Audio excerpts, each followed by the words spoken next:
영국의 플래닛 풋볼이 흥미로운 기사를 실어 눈길을 끌었습니다. 지난 2020년, 그러니까 지금으로부터 4년 전 세계 축구 최고 유망주로 꼽힌 10인에 대한 기사입니다. 4년 후 그들이 어떻게 변했는지를 다루며 화제가 되고 있습니다.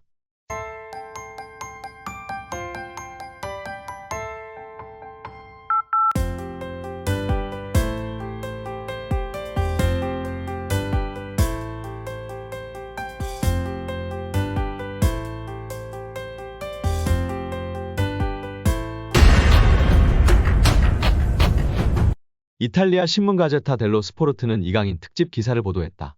매체는 유슈퍼 히어로라는 영상을 통해 리얼리티쇼 스타에서 발렌시아 신성까지 라며 그가 걸어온 길을 조명했습니다. 가제타 델로 스포르트는 동양에서는 그동안 최고 수준의 스타가 탄생하길 애타게 기다렸다. 물론 전성기에 도달하고 있는 토트넘 호스퍼 손흥민이 있다. 하지만 이를 능가할 정도로 눈부시고 아름다운 축구 센스를 가진 사람이 있다. 바로 이강인이다. 이적료 8천만 유로의 숙명을 짊어질 선수다. 괴물이라고 기대감을 드러냈습니다. 이어 이강인의 어린 시절을 되돌아봤는데요. 매체는 위대한 태권도 사범의 아들의 전설을 6살 때 시작됐다. 미래 축구 선수를 꿈꾸는 쇼 프로그램에 출연했다. 10살 때 스페인으로 건너갔다고 전했습니다. 이강인의 특징에 관해서도 꿰뚫고 있었습니다. 가제타 델로 스포르트는 10번의 최적화된 선수다. 드리블을 하며 치고 나갈 때 공이 마치 그의 왼발이 붙어있는 것 같다. 자신의 동료를 향한 기회 창출에 능하다. 빼앗긴 공을 되찾아오려는 수비도 주목해야 한다. 이 정도 능력을 가진 선수 중에 드문 모습이라며 공수양면 갖췄다고 호평했습니다. 또 매체는 날개, 하프 포지션에서 공간이 생기면 파고드는 힘을 발휘한다. 맨체스터 시티 소속이자 포르투갈 미드필더 베르나르도 실바와 비슷하다고 주장했습니다. 또한 이강인 선수가 초등학교 시절 인천 유나이티드 유소년 클럽 취미반에서 축구하던 시절 스승인 최진태 한국축구클리닉센터 감독은 이강인 선수와 약 3년간 함께하면 느낀 감정을 최 감독은 영광스러운 시간이었다고 추억했습니다. 최 감독은 이강인 선수 첫 인상에 대해 처음에 축구하러 왔다고 했을 때 걱정과 부담이 한가득이었다. 다른 선수들과 이미 몇 수 이상 실력차가 존재했다며 내가 가르칠 만한 선수가 아니었고 강인이 선수 생활을 망칠까봐 걱정도 됐다고 고백했습니다. 이강인 선수 부모님이 최 감독의 흔들리는 마음을 잡았습니다. 최 감독은 이강인 선수의 어머님이 강인이 맡기려고 찾아온 거다. 다른 데 다 비교해도 선생님만큼 유소년 전문가 못 봤다. 전적으로 맡아달라고 했다고 회상했습니다. 이어 강인이 정도 실력의 선수를 지도하며 유소년 지도자 생활을 하는 내 철학도 많이 바뀌었다고 덧붙였습니다. 최 감독은 이강인 선수의 천부적 재능을 인정하면서도 어린 시절 했던 공놀이가 지금의 이강인을 만들었다고 해도 과언이 아니라고 주장했습니다. 이강인의 재능은 당시 함께 지도했던 브라질 출신의 주닝요 코치도 매료되게 만들었습니다.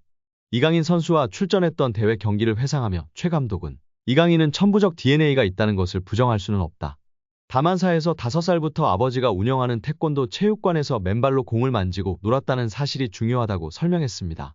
이어 어느 날 경기 중에 강인이가 라보나 킥을 구사하는데 눈으로 보고도 믿기지 않았다라며 나중에 물어보니 강인이가 유튜브 동영상 보고 따라했다고 해서 웃었다고 회상했습니다.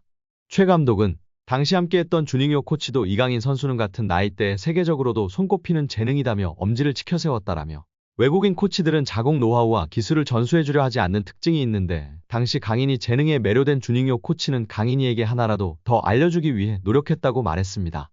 이강인 선수와 출전했던 대회를 회상하며 강인이는 타팀에서 2명 이상이 전담마크를 해도 쉽게 제치고 마음만 먹으면 골을 넣을 수 있는 기술이 있었다라면서도 골 넣는 재미만 아는 아이들은 실력이 거기서 정체되거나 금방 흥미를 잃는다고 말했습니다. 이어 강인이에게 강인아 너 혼자 해도 되는데 친구들도 있다는 것을 기억하자.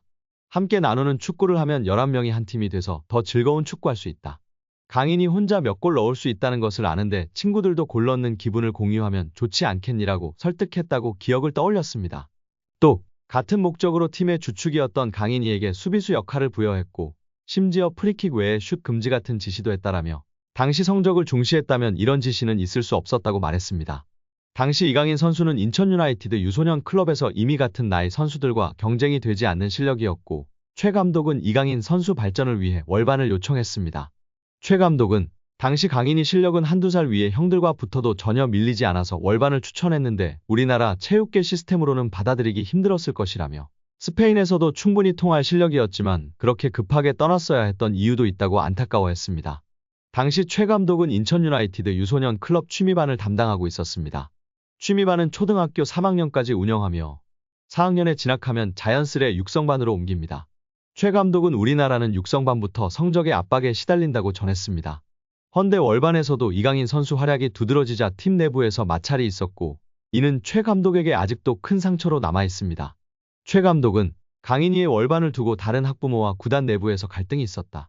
이는 강인이 부모님에게도 큰 상처였을 것이다. 이때 유학을 생각했던 것 같다라며 당시 논란이 없었어도 강인이는 유학길에 올랐어야 했고 오를 수 있었다. 다만 마음 편하게 보내지 못한 것 같아 미안하다고 후회했습니다.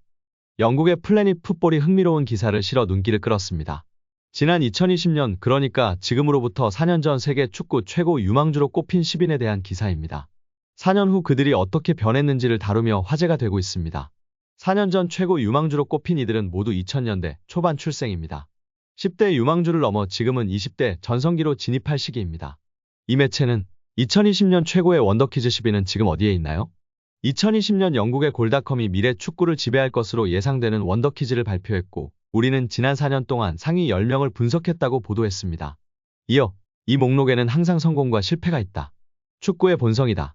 2020년 최고의 별들은 지금 어디에 있는지 살펴보자고 덧붙였습니다. 이 목록에 이강인이 포함되어 있는데요. 이강인은 2020년 최고 원더키즈 7위에 랭크된 바 있습니다. 지금은 프랑스 최고의 빅클럽 파리 생제르맹에서 활약하고 있습니다. 이 매체는 이강인은 한국에서 리얼리티쇼에 출연하면서 6살 때부터 대중의 관심을 받았다. 4년 후 발렌시아 유스에 합류했고 이후 상승세를 탔다. 발렌시아 1군에 올라섰고 마요르카에서 좋은 활약을 펼쳤다. 그리고 이강인은 현재 PSG 소속으로 유럽축구연맹 챔피언스리그에 참여하고 있다고 설명했습니다. 그럼 이강인 동기들은 무엇을 하고 있을까요? 10명의 명단은 화려합니다. 거의 대부분이 성공의 길을 가고 있는데요. 10위는 라이언 흐라번베르흐는 리버풀에서 뛰고 있습니다. 9위는 쿠보 다케우사는 레알 소시에다드입니다. 8위는 모하메드 이아타레는 슬라비아 프라하에 있습니다. 7위는 이강인 선수였습니다. 6위는 가브리엘 마르티넬리로 아스널에서 뛰고 있습니다. 5위는 에두아르도 카마빈가로 레알 마드리드에서 핵심 선수가 되었습니다. 4위는 헤이니에르로 지로나에서 뛰고 있습니다. 3위는 메이슨 그린우드로 헤타페에서 뛰고 있고 2위는 안수파티로 이번에 브라이튼으로 둥지를 옮긴 상태입니다. 대망의 1위는 호드리구로 레알 마드리드의 주전 공격수가 되었습니다. 1위를 차지한 호드리구에 대해 이 매체는 4년 전 이 명단이 작성됐을 때 호드리구는 레알 마드리드에서 막 커리어를 시작하고 있었다. 그는 뒤를 돌아보지 않았다. 카를로 안첼로티 감독 아래 공포의 삼지창 오른쪽에 위치해 있다. 그의 경기 수와 기량을 매 시즌 향상됐다. 호드리구의 전성기는 아직 오지 않았다. 다음 무엇을 할지 기대가 되는 선수라고 극찬했습니다. 4년 전 원더키드에 이름을 올린 이강인 선수가 현재 자랑스러운 프랑스 거함의 일원으로 성장하고 있는 상황입니다. 이 상황 속이라면 정말 세계적인 레벨의 선수로 크는 것은 시간 문제일 것 같은데요. 우리가 상상하는 그 이상까지 자라날 이강인 선수를 기대하고 응원합니다.